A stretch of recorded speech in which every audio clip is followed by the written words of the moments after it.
Good morning friends, কেমন আছো? আশা করছি সবাই ভালো আছো। দেখো সকাল হয়ে গেছে, তাড়াতাড়ি উঠে পড়েছি। তো আজকে সারাদিন কী কী করবো সেটাই তোমাদের কাছে শেয়ার করবো। তো চলো দেখতে থাকো কী কী করছি।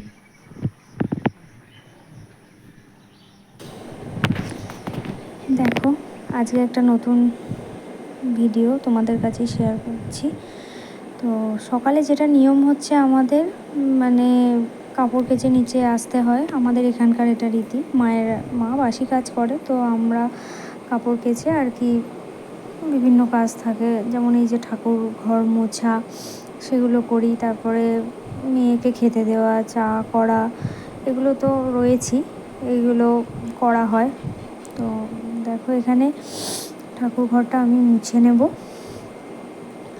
যেহেতু রোজ বৃষ্টি হচ্ছে, এমনি তো মোছা হয়ই, এই কদিন মানে এতই বৃষ্টি হচ্ছে যে মানে মুছলেও সেই ভিজে যাচ্ছে আর ভীষণ নোংরা হয়ে যাচ্ছে তুলসী তলাটা। তো সেই কারণে রোজই ধুয়ে দিতে হচ্ছে, এখন আর মোছা হচ্ছে না।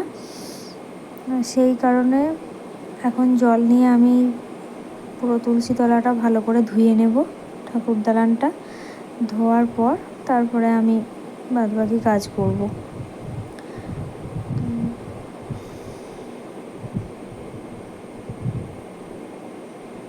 দেখতে থাকো। তো ওদিকেও মেয়ে ডাকছে, ওর কাছেও যাব। তো এখানের কাজ মোটামুটি কমপ্লিট। তো ওদিকে মেয়ের খিদে পেয়ে গেছে, ওকে এখন খেতে দিতে যাব। তো তার আগে চা করব, যেহেতু সকালে অনেকবারই চা হয়, মার বাপি অনেকবারই চা খাওয়া হয়ে যায়, মানে দুবার তো হয়েই গেছে আগে, এবারে আমি একবার করব, তারপরে খাবে।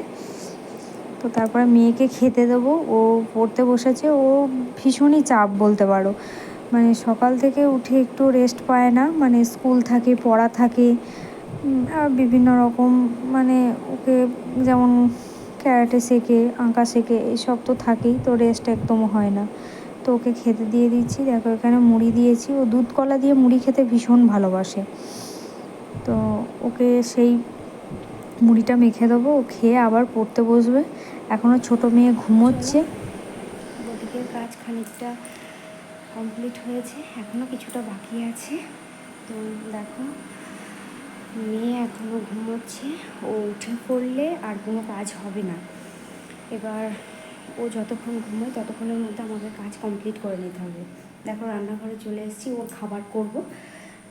ওকে সকালে দুধই খাওয়াতাম, যেহেতু দুধ খেলে ওর অ্যাসিড হয়ে যায়, তাই জন্য ওকে আর এখন দুধ দিই না। তো ওর জন্য চিড়ে সেদ্ধ, ডালিয়া, মুসুরি সেদ্ধ, এইসবগুলো খাবারগুলো করি, ওকে খাওয়াই, ও ভালোই খায়। তো আজকে চিড়ে সেদ্ধ করব, তো তাড়াতাড়ি করে নিই, তারপরে এখনও অনেক কাজ আছে, দেখতে থাকো।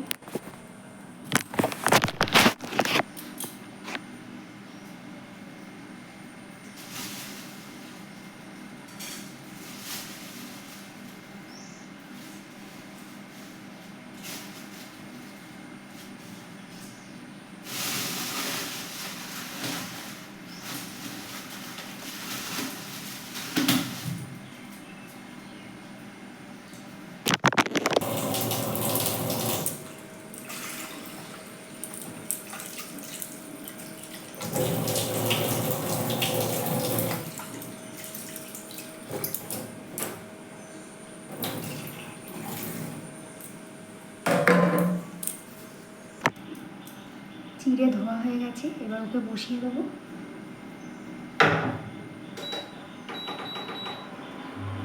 এটা হতে হতে আমি ওদিকের কাজ করে নেব, চলো। হ্যাঁ, ওদিকে মেয়ের খাবারটা হোক, ততক্ষণ আমি ঘরগুলো মুছে নেবো। যেহেতু আজকে ও ঘুমোচ্ছে, তাই মানে আজকে তাড়াতাড়ি মানে খুব কাজগুলো আমি করে নিতে পেরেছি। মানে ও উঠে পড়লে আর কোনো কাজ হবে না, এতটাই বদমাইশি করে যে কোনো কাজ করা সম্ভবই হয় না। এরপর দেখো সকাল থেকে কাজ করে এখন চা খাবো। তো মেয়ে এর মধ্যে উঠেও পড়েছে, চাটা খেয়ে নিয়ে ওকেও খাওয়াবো। তো মা আর আমি দুজনে গল্প করতে করতে চা খাওয়া হচ্ছে। মায়ের স্নান হয়ে গেছে, আমি একটু বেলাতেই স্নান করি। তো চা খাওয়া হয়ে গেলে এবার মেয়েকে খাইয়ে নেবো, তারপরে আবার বাদবাকি কাজ আছে, সেগুলো সারতে হবে। মেয়ে এত বদমাইশি, মানে খেতে ভীষণ বিরক্ত করে। মানে হয় কাশি আসবে, খালি বলবে জল খাবো, এক না হলে পুতুলকে খাওয়াও, আমি খাবো। তারপর মানে ওর পেছনে একটা মানে সারাদিনের যুদ্ধ চলে। মানে কি করে যে সামলাই, মানে সেটা একমাত্র আমিই জানি। তো এরপর দেখো ওকে খাওয়ানো হয়ে গেছে, এবার ওপরে চলে এসেছি। যেহেতু আমাদের বাড়িটা অনেকটাই বড়, তো ওপরটা রোজ মোছা হয় না, তো ঝাঁট দিয়ে তো রাখতেই হয়। তো সেই জন্য বাসি ঘর আগে গুছিয়ে নেবো, ঝাঁট দেবো। তো এইসব কাজগুলো তো রোজগারেরই থাকে, তো সেইগুলি তোমাদের সাথে আর কি শেয়ার করে নিচ্ছি। তো দেখো এখানে বিছানা পরিষ্কার করা হয়ে গেছে। আমাদের ওপরে 2-3টে ঘর, তো সব ঘরেরই বিছানা পরিষ্কার করে ঘর দুয়ারগুলো ঝাঁট দিয়ে নেবো। যেহেতু কদিন বর্ষার জন্য, বৃষ্টির জন্য জানলা খোলা হচ্ছিল না, জানলাতেও নোংরা জমে গিয়েছিল, তো সেই জন্য জানলাটাও পরিষ্কার করতে হলো। এবার এতই মানে মেঘলা ওয়েদার, মানে ভীষণ বিরক্তকর একটা পরিবেশ। মানে রোজ মানে জল হচ্ছে, রোদ উঠছে না, মানে জামা কাপড় শুকোচ্ছে না, চারিদিকে জামা কাপড় টাঙিয়ে রাখতে হচ্ছে, মানে খুবই একটা বিরক্তকর। চলো ঝাঁটপাট দেওয়া হয়ে গেছে। দেখো আবার বৃষ্টি চলে এসছে, আমাকে আবার জানলা দরজা বন্ধ করে দিতে হবে, নাহলে আবার ছাদ দিয়ে বিছানা ভিজে যাবে।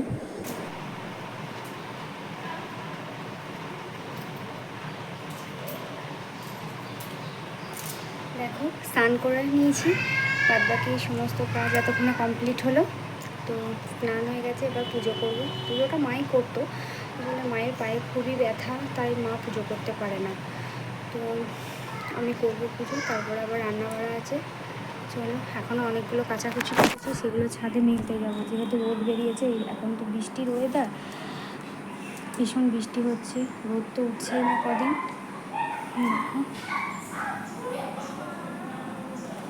কতগুলো কাচাকুচি করেছি, এখন সেগুলো ছাদে শুকুর দিতে যাব। তো দেখতে থাকো আর কি করছি।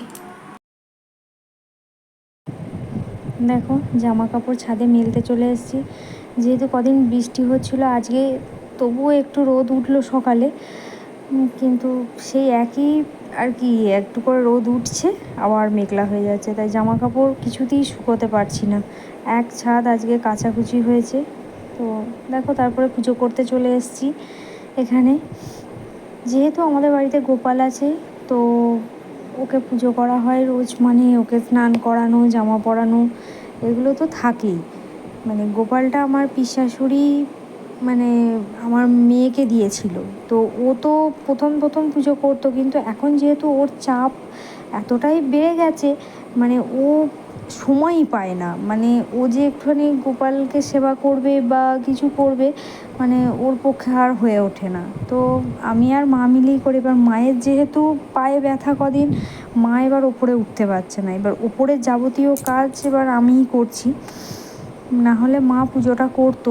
এবার এখন পায়ে ব্যথার জন্য ভীষণ কষ্ট পায়, ওপরে তো উঠতেই পারে না, আবার উঠলে পায়ে যন্ত্রণা হয়।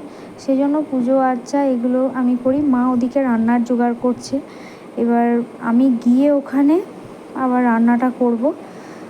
যেহেতু আমি একদিকটা করি, ওই জন্য মা আবার নিচের দিকটা সামলায়, তো দুজনে মিলে হয়ে যায়। এবার এক একদিন মেয়ে এতই বদমাইশি করে যে কোনো কাজ ঠিক মতো করতেই পারি না। তো দেখো আমার পুজো দেয়া চলছে। তো পুজো দেওয়া হয়ে গেলে এবার ঠাকুরকে খেতে দেব। তো খেতে দিয়ে নিয়ে তারপরে আমার ধূপ জ্বালিয়ে পুজো করে তারপরে আমরা আবার নিচেই চলে যাব। তারপরে রান্নাবাড়া আছে, সারাদিন তো এইসবই চলে, মানে মেয়ের পেছনেই অর্ধেক সময় চলে যায় আমার। বড় মেয়েও রয়েছে, বড় মেয়ের কাছে তো সময় দিতেই পারি না এখন, তার জন্য বড় মেয়ের অভিযোগের শেষ নেই যে মা তুমি আমার কাছে বসছো না, করছো না। কিন্তু ছোট মেয়েকে সময় দিতে দিতে মানে ওকেও একটু আর কি সময় কম দেওয়া হয়ে যায়, যার ফলে ভীষণ ও মাঝে মাঝে কষ্ট পায়। তো দেখো এখানে চলে এসেছি রান্নাঘরে। তো আজকে হচ্ছে চিকেন রান্না হবে, তো মা সমস্ত কিছু জোগাড় করে দিয়েছিল, আমি জাস্ট রান্নাটা করলাম। তো আজকে ভীষণ মানে তাড়াতাড়ি রান্না করতে হয়েছে, আসলে বাপির খুব শরীরটা খারাপ হয়েছে, বাপি ডাক্তার দেখাতে যাবে, তার জন্য তাড়াতাড়ি রান্না করলাম। তাই অলরেডি 11:30 বেজে গেছে, মানে এখনও মানে শেষ করতে পারিনি, যেহেতু মানে অনেক কিছু কাজ ছিল, আজকে কাচাকুচি করেছি, তো সেই কারণে আরও দেরি হয়ে গেছে। তো রান্নাবাড়া কমপ্লিট করে দেখো মোটামুটি কমপ্লিট হয়ে গেছে, তো এরপরে খাওয়া দাওয়া হবে। এই সময়কার ভিডিওটা অবশ্য করা হয়নি। এরপরে দেখো বিকেলবেলা সব মানে দিদির বোন মিলে খেলতে বেরিয়ে পড়েছে ছাদে। কদিন তো ছাদে বেরোতেই পারেনি, মানে এত বৃষ্টি হচ্ছে, মানে বাচ্চারাও মানে ভেতরে বোর হয়ে যাচ্ছিল। তো এরা চলে এসছে। আজকে খুব সুন্দর একটা পরিবেশ, মানে আকাশটাও পরিষ্কার আছে, দেখতেও মানে খুব ভালো লাগছে, সেই জন্য ছাদে খানিকটা সময় কাটিয়ে নিলাম। ব্লগার এখন সামনে রয়েছে। দেখো বন্ধুরা, আজকে খুব সুন্দর দৃশ্যটা, একদম বিকালের পরিবেশটা খুব সুন্দর, আকাশটাও পরিষ্কার আছে, বৃষ্টি হয়নি। তো সেই কারণে একটু ছাদে এলাম। এই কদিন তো বেরোতেই পারছিলাম না, ছাদে আসাই যাচ্ছিল না, যেহেতু বাইরে বেরোনোই হচ্ছিল না। তো এসেছি, তো একটুখানি ঘুরেই চলে যাব, আবার সন্ধে দেওয়া আছে, সব কিছু আছে, বাচ্চা ও খাওয়ানো পড়ানো সবই রয়েছে। তো এইভাবেই সারাদিনের ব্লগটা কেমন লাগলো তোমরা দেখতে থাকো। আর অবশ্যই যদি ভালো লাগে আমার চ্যানেলটা সাবস্ক্রাইব করে দিও, লাইক কমেন্ট করো, কিছু ভুল ত্রুটি হলে ক্ষমা করো। তো তোমরা সাপোর্ট না করলে আমি তো এগিয়ে যেতে পারবো না। তো প্লিজ পাশে থেকো। আজকের মতো টাটা, নেক্সট ভিডিও নিয়ে আসছি।